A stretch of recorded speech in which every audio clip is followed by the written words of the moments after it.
Bendiciones, queridos hermanos. Dios nos siga bendiciendo. Estamos con ustedes, llegó el extra. Recuerden, el extra no pretende sustituir su estudio. Ya sabemos que usted ha estudiado muy bien la lección. Solo pretendemos darle algunas herramientas para que sea beneficiada su clase en el próximo sábado. Dios te siga bendiciendo. Con ustedes acá, como siempre, Pastor Ibarra, Pastor Doctor Moral y un servidor, Orelvis Herrera. Hoy venimos, hermanos, con palabras sabias, los proverbios, y comienzo con una pregunta acá para los pastores. ¿Cuándo fue la primera vez? ¿Quién le habló por primera vez a usted de un proverbio? Recuerdo que mi madre, el primer texto fue un proverbio. Cuando me portaba mal, me hablaba palabras sabias. Oye, hijo mío, Proverbio 1. Oye, hijo mío, la instrucción de tu madre y de tu padre, no las desprecies.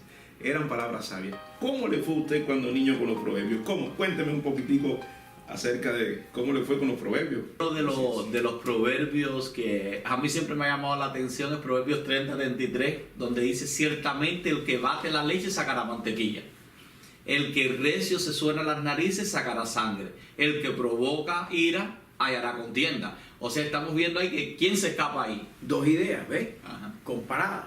Haces esto, es la causa-efecto. Ahí es la causa-efecto. A veces son proverbios antónimos, son dos ideas que se contraponen, a veces son sinónimos, dos ideas que van juntas, a veces son dos ideas que van de causa a efecto.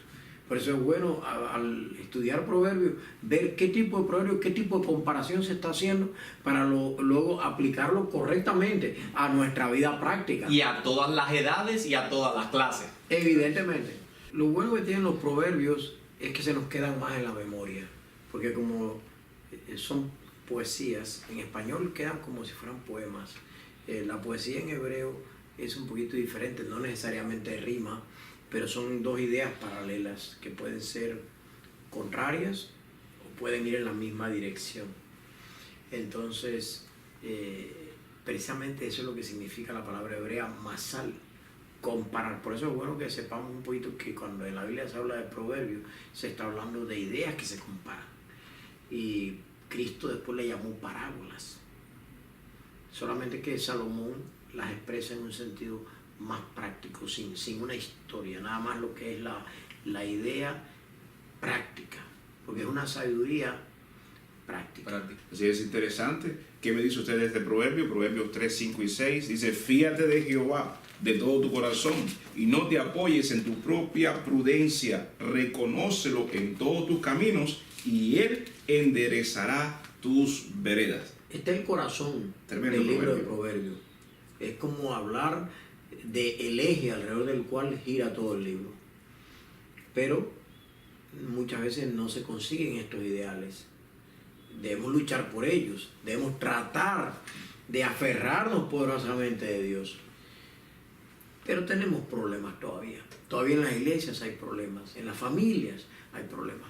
Y yo creo que el libro de Proverbios, más que centrarse en los problemas, aporta también soluciones.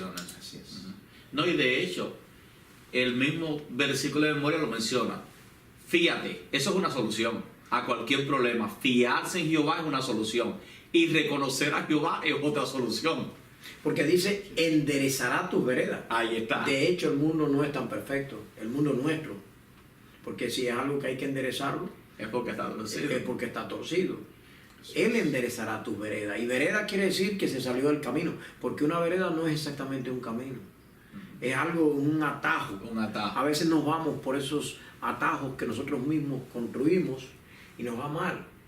Pero Dios está dispuesto a enderezar lo torcido. Así es. Palabras sabias en el libro de Proverbios, palabras sabias de parte de Dios para ese matrimonio que anda mal, para ese muchacho que va a elegir su pareja para la vida, para ese padre que está fallando o quiere mejorar en la educación de sus hijos. Palabras sabias. Y vamos a entrar en dos tópicos, sobre todo en esta lección que debemos tocar, el extra, en la parte de los solteros, el adulterio, la fornicación. Pastor Ibarra, ¿cómo podemos entrar ahí? ¿Qué le podemos recomendar? Porque sí, al estudiar la lección, habla de la fidelidad. El soltero que sea fiel a Dios. El casado, los casados fieles a su esposa. Pero ¿qué hay si ahora encontramos a ese joven, a la jovencita soltera, que ha fallado, está fallando en este momento? El extra quiere recomendarte algo. ¿Qué podemos decirle el sábado a la gracia? Bueno, es interesante que mencionaste ese punto porque en el concepto ideal la lección lo presenta de una manera maravillosa. O sea que si le estamos hablando a algún joven que nunca ha caído en fornicación, simplemente sigue el consejo de la lección. Algún matrimonio que no ha experimentado lo que es el adulterio, pues ahí está la prevención. Pero creo que la pregunta está un poquito más enfocada y el extra en qué hay si ha ocurrido o qué hay si está ocurriendo, ¿verdad? Si está ocurriendo el adulterio, si está ocurriendo la fornicación, ¿qué se debe hacer? Y yo creo que el consejo podría ser para esa persona: fíjate de Jehová con todo tu corazón, reconoce a Jehová, confía en Él, que cada persona va a tener que ser responsable de sus acciones. Muy bien. Incluso en Proverbios 1:7, que es otro de los versículos medulares que domina el libro, dice: el principio de la sabiduría, es decir, el fundamento, es el temor a Jehová. Así es. Entonces, después ya se construye esa base firme: fíjate de Jehová de todo tu corazón. Solamente cuando tememos a Dios, y ese temor más significa amor, es un amor reverente, es tener a Dios como lo primero, lo último y lo mejor en nuestras vidas. Así es. Aun cuando todo falle, porque si nosotros buscamos el libro de los Proverbios, suena muy bonito, muy romántico, más que Eclesiastés. Pero cuando decimos quién lo escribió y cuál fue la vida de quien lo escribió, y qué tal él armonizó con la pureza que él planteó, busquen la vida de Salomón y van a ver en qué áreas de la vida fue donde más se alejó. Precisamente muchas de las cosas las pudo haber hablado por experiencia, pero no por experiencia grata, porque se ha discutido. Yo por muchos años creí que Salomón escribió el libro de los Proverbios cuando todavía era fiel, cuando no había caído.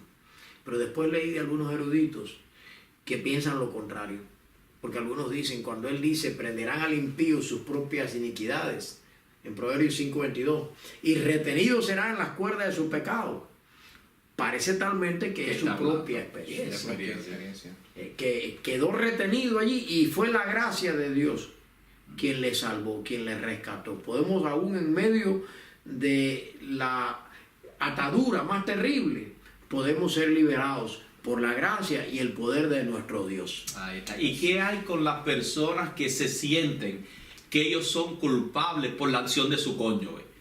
Que ellos son los culpables porque su cónyuge fue el que adulteró. ¿Sabe que eso se vive bastante en el matrimonio? Y yo me pongo a pensar cómo se sentiría un juez si llega alguien acusado de que apuñaló a su pareja y que el argumento del abogado defensor sea el siguiente: no, la otra persona le gritó, la otra persona lo provocó, la otra persona llegó tarde y por eso mi cliente la apuñaló. ¿Ese sería un argumento válido delante de un juez? Yo no creo que sea válido. Para nada. Porque cada quien determina el curso de acción que va a seguir.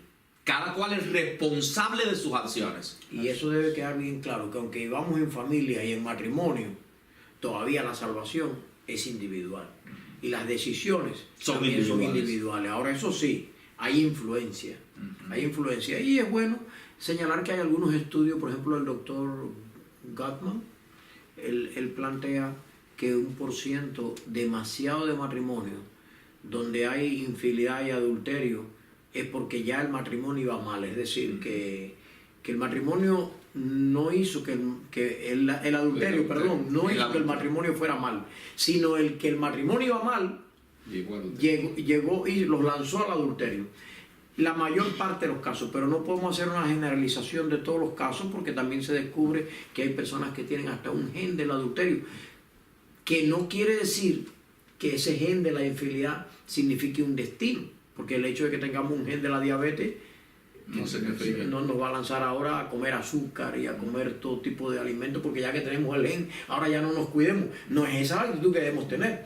El gen no significa un destino, y son poquitos los que tienen esa genética, pero la mayor parte de las personas que caen en estos asuntos es porque en su familia había muchos enredos y muchas cosas que no iban bien. Y hay que tener cuidado con la culpa, porque si algo destruye a una persona es el sentimiento de culpa. Y muchas veces en el matrimonio se le trata de achacar al otro cónyuge las acciones por las cuales uno mismo es responsable. Y yo creo que para superar los problemas, lo primero que tenemos que hacer, y yo creo que ya más de una vez lo hemos dicho, es tener sentido de propiedad, de responsabilidad. En inglés se dice ownership.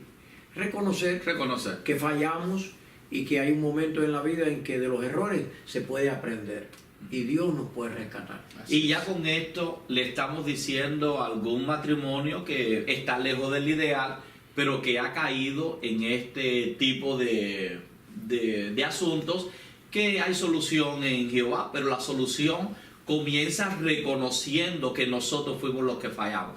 Porque si no reconocemos que nosotros fuimos los que fallamos, tal vez estemos viviendo una actitud de víctima todo el tiempo, pensando que mi problema fue producto de que la otra persona me empujó a hacerlo. Yo creo que podemos comenzar diciendo que nosotros somos culpables, pedirle a Dios, y el que se humilla será ensalzado. Y Dios puede devolver el buen vino cuando acaba. Porque hay matrimonios que sienten, hay personas que dicen, no podré sobrevivir a una infidelidad, pero Dios puede. Conozco muchas personas que se han levantado después de una infidelidad y hoy son líderes en la iglesia y hoy siguen siendo bendecidos.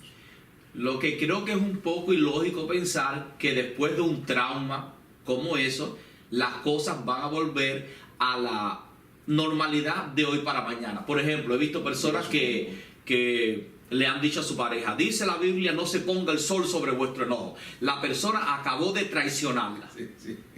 Acabó de serle infiel. El cónyuge lo acabó de descubrir y citan la Biblia para decirle, por favor, vamos a dormir calentitos esta noche, porque dice la Biblia, no se ponga el sol sobre vuestro enojo. ¿Qué podemos hablar de eso? Sí, a toda acción va a desencadenar una reacción. Así es. Y no hay nada que ofenda más al ser humano. Por eso tal vez este es el pecado que más se menciona en los seres humanos, porque no hay ninguno otro que nos tire tan abajo la autoestima que una persona, en vez de preferirnos a nosotros, habiendo habido una promesa, un tipo de pacto ante un altar, que de momento todo eso se fue abajo y la persona prefirió a otra. En realidad es algo altamente ofensivo. Hasta el punto que Jesús permitió, que Dios dice Así es. que de ahí en adelante la persona puede todavía, si quiere, ya iniciar un camino diferente en su vida. Y para que Dios siempre, lo más grande de Dios es el perdón, y preservar. para que Dios diga eso, es porque realmente es una acción grave. Así es. Casi imposible de llevar como seres humanos si no lo volvemos a Jehová. Entonces, algunos también estudios dicen que hay personas que sin haber cometido adulterio, sus matrimonios no fueron felices. Y que otros se recuperaron del adulterio y de la infidelidad y fueron felices. Porque el asunto es cómo llegan a confesárselo con sinceridad y cómo llegan a repararlo y a reconstruir.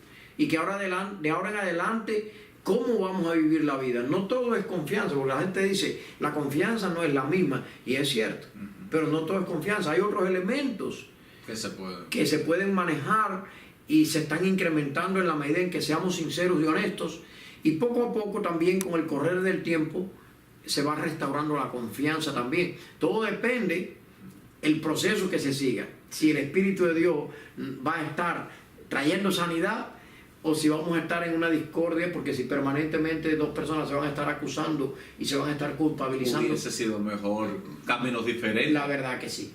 Sí. Y alguien dijo en una ocasión que vivir con un adulterio en la vida es como vivir con una amputación. Aprendes a caminar, pero realmente no te adaptas a ello. Y yo creo que hay cierta verdad, porque después de un trauma tan grande como eso en un matrimonio, hay que tener mucho cuidado con las cosas que se dicen, con las cosas que se hacen y sobre todo hay que vivir una vida de confianza y de rodilla, porque el único que nos va a poder dar la seguridad es Dios, porque esa persona, si te falló una vez, hay una alta probabilidad que te vuelva a fallar, pero Dios nunca nos va a fallar. Ahí está el consejo. Sin embargo, quedan unidos por los hijos, por los nietos, y porque la persona decide que Dios lo ayude y seguir adelante. Hay un tema importante que no se nos puede quedar, y es estas relaciones juveniles y también en los adultos irresponsables. De momento hay personas que se dejan llevar por ese impulso, por esa necesidad que tiene el ser humano de satisfacer su necesidad sexual, y sin un compromiso delante de Dios tienen esas relaciones ilícitas. ¿Qué podemos decirle? Sabemos que a Dios no les agradan esas relaciones irresponsables. ¿Qué podemos recomendarle? Es otro punto para luego avanzar. Bueno, la Biblia menciona que es como una miel que destila del panal. La razón por la cual es fácil caer en eso cuando se aparta de Dios es porque es apetitivo, ¿no? Es algo codiciable en la condición humana. Es fácil entrar en una relación así porque lo único que tenemos que hacer es seguir las pasiones que el cuerpo nos está pidiendo. Pero la Biblia nos lleva a reflexionar. Y si nosotros velamos y analizamos las consecuencias, nos damos cuenta que esa miel realmente no es tan miel. Se puede volver hiel. Porque la sexualidad humana no solamente es una dimensión física como la de los animales, corporal, sino que incluye lo mental, lo espiritual. Es algo más profundo que integra toda la complejidad de la personalidad humana. Entonces, cuando una persona no ha venido a un pacto, realmente el sexo es una celebración. Y cuando lo que se están es explotando, que no están celebrando nada, porque recién se han conocido, porque todavía no están casados, entonces tiene sus problemas, porque imagínense ustedes, personas que han tenido varias parejas y no se casaron con ninguna. Y entonces si se toman licencias con cada una de esas parejas con quien estuvo, habrá hecho tal vez lo mismo, porque se convierte en un hábito en su vida. El alto riesgo a las enfermedades que hay, y se genera una falta de confianza y una tendencia a disfrutar del sexo solamente sin compromiso de ninguna clase, y la teoría de la sexualidad dice que es intimidad, la parte emocional y el compromiso. Entonces, si no hay un compromiso, está fallando lo que es la base del triángulo de la teoría de la sexualidad de Sterber, la teoría del amor. La mejor definición del amor es esa. Inclusive hay una canción secular que dice: tuve sexo 1000 veces, pero nunca hice el amor. Wow, así es. Es triste. Entonces, quiere decir que hay una diferencia entre sexo y amor. El amor nos puede llevar a una sexualidad correcta, pero no necesariamente una sexualidad está fundamentada en amor. Puede ser un medio de explotación, puede ser un medio de una persona aprovecharse a otra, puede ser un medio de gratificación propia o de enfocarse nada más a lo puramente carnal. Así es. Y eso es contrario al plan de Dios para la felicidad. No es que simplemente como que es algo que ofende a Dios, es algo que no nos hace felices a nosotros. Sí ofende a Dios, pero ¿por qué ofende a Dios? Porque Dios nos hizo a su imagen y semejanza, y cuando Él ve que nosotros no estamos disfrutando, de alguna manera Dios se entristece. Las cosas que mi padre siempre repite es que todas las funciones del cuerpo son placenteras. O sea, nosotros comemos porque nos da placer el comer. Nosotros queremos tener relaciones sexuales porque hay placer en tener las relaciones también.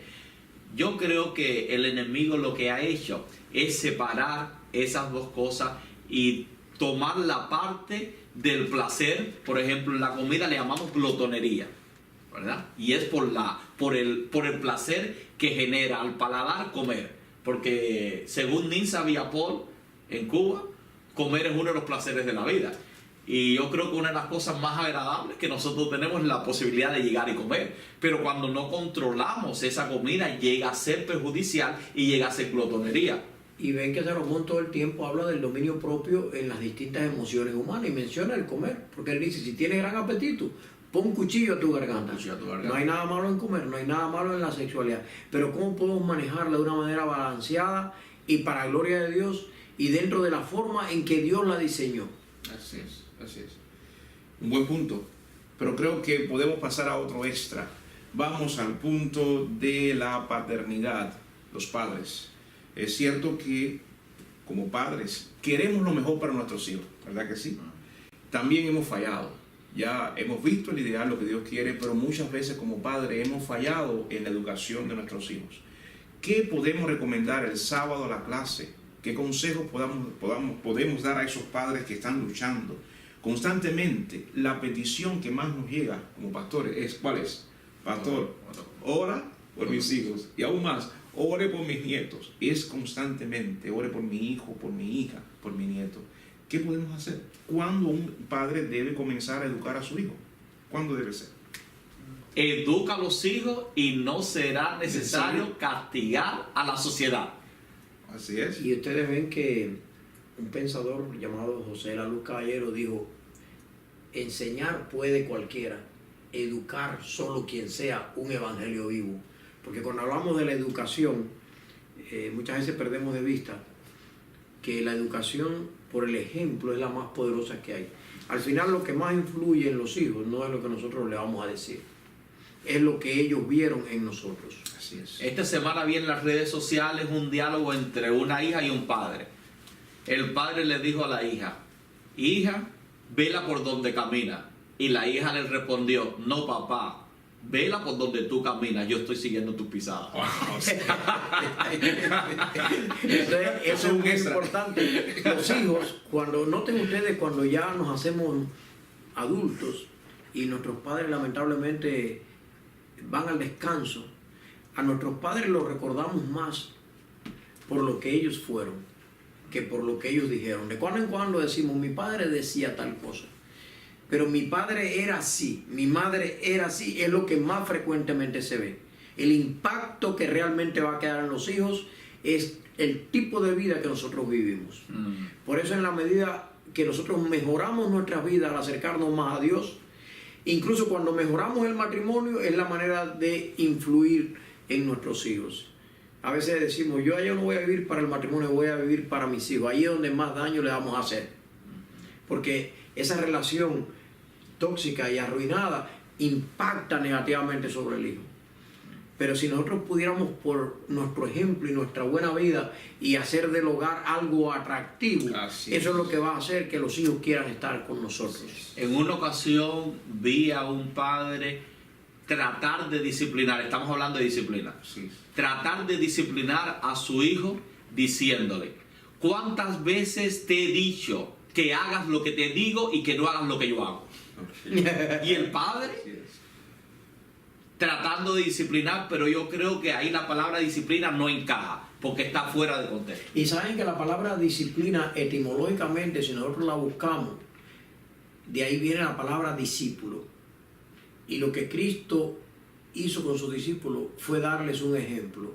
Porque lo que Él les decía no era: escúchenme. Lo que Él les decía era: síganme. Entonces Jesucristo hizo discípulo, y de ahí viene la palabra disciplina. Entonces nosotros a veces entendemos mal la palabra disciplina.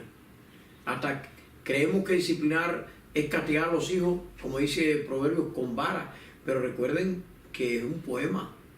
No quiere decir que agarre un palo y le parte el palo. Porque también Dios tiene una vara, es un poema. Y dice: tu vara y tu callado me infunden aliento. Pero no todos los hijos pueden decir que la vara es su papá. Le han infundido aliento. Le infundió aliento.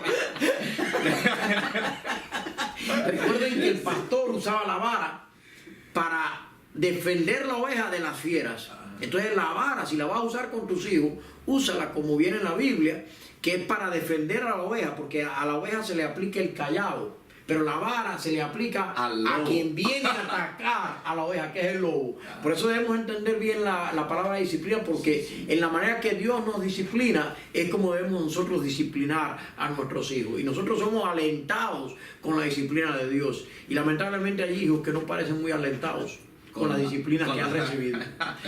Y yo creo que debemos que hablar de la diferencia del castigo y la disciplina, porque el castigo realmente no es redentor, y toda disciplina, si no te lleva a la redención, pues no es una buena disciplina. Si después de esa disciplina, si tú estás disciplinando, si estás disciplinando supuestamente a un hijo para que pague por lo que hizo, eso no es disciplina, eso es un castigo.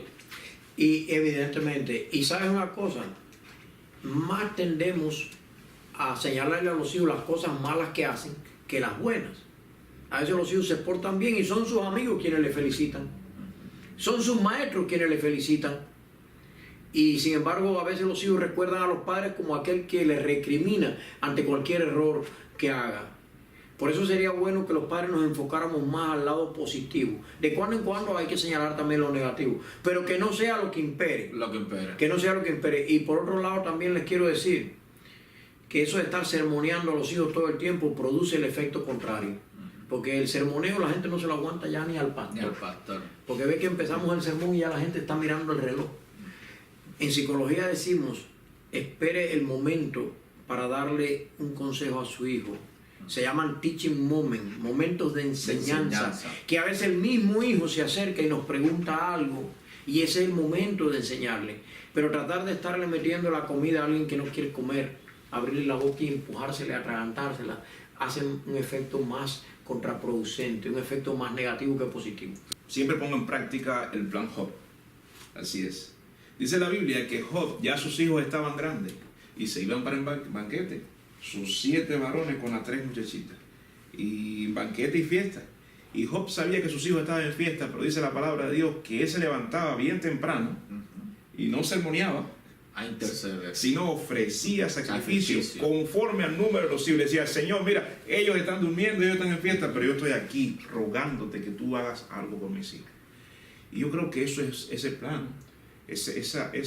Así como Job lo hizo, es un extra para usted. Ore por sus hijos. No delegue sus oraciones por sus hijos en otras personas. Usted puede arrodillarse y decirle, Señor, salva a mis hijos, los quiero ver en el reino de los cielos. Llegará un momento que solamente, Padre, puedes hacer eso, porque ya crecieron. ¿Qué podemos decir en cuanto a eso?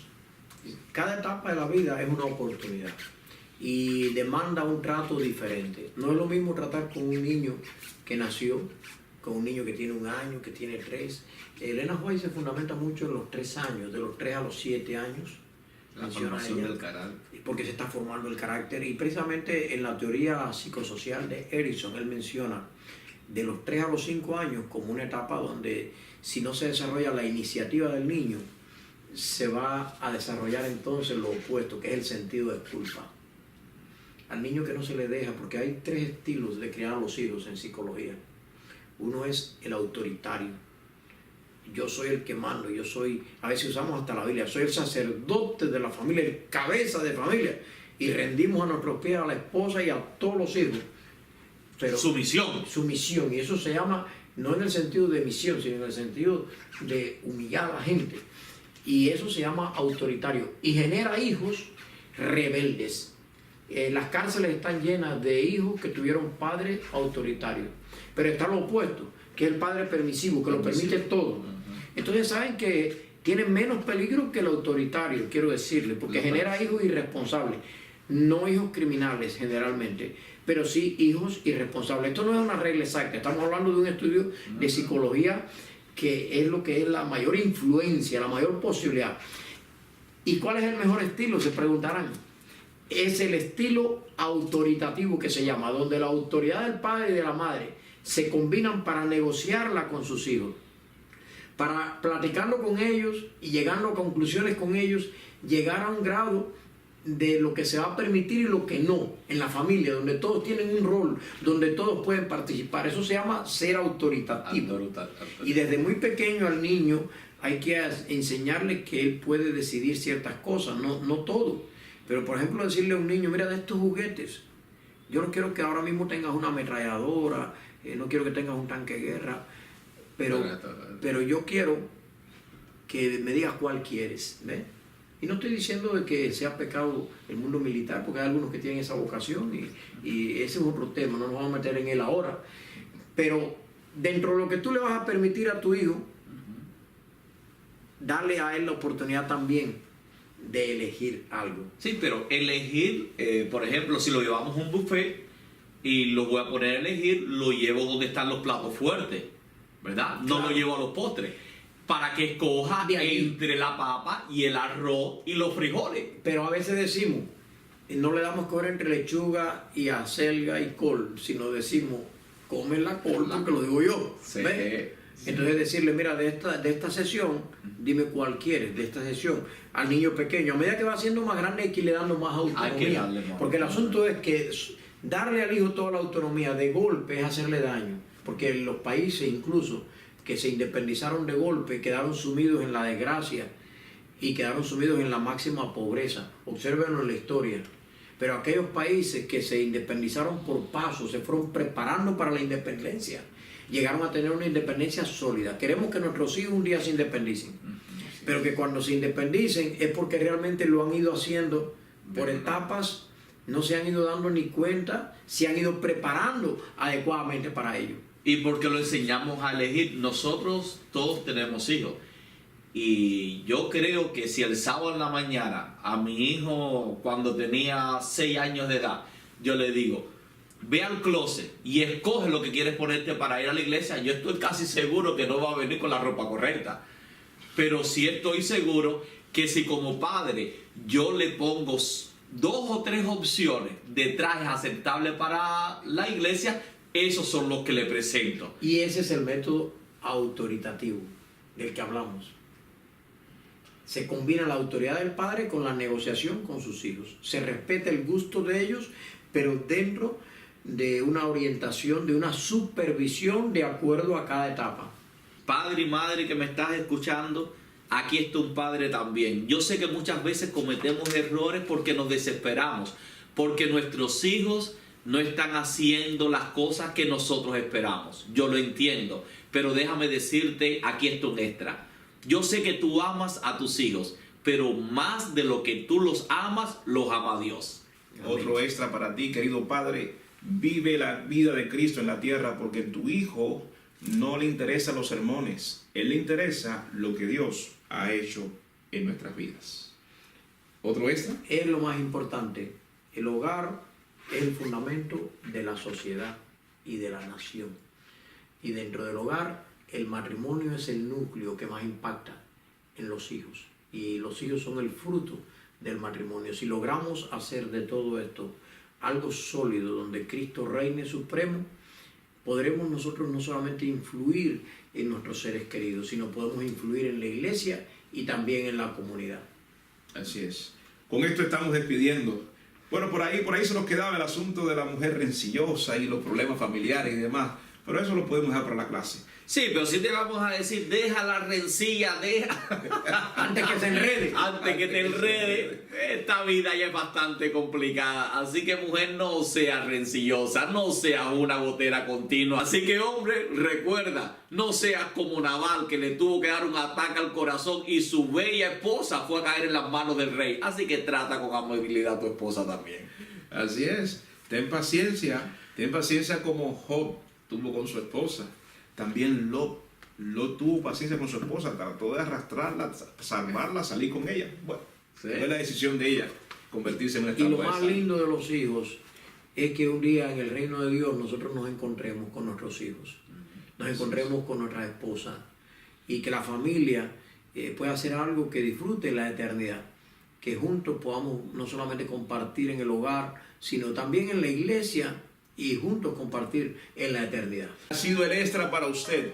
Hermano, comparta y suscríbase. El asunto es que siempre estaremos con un extra para usted, para que seas más bendecido el próximo sábado. Dios te bendiga, Dios nos siga bendiciendo. Amén.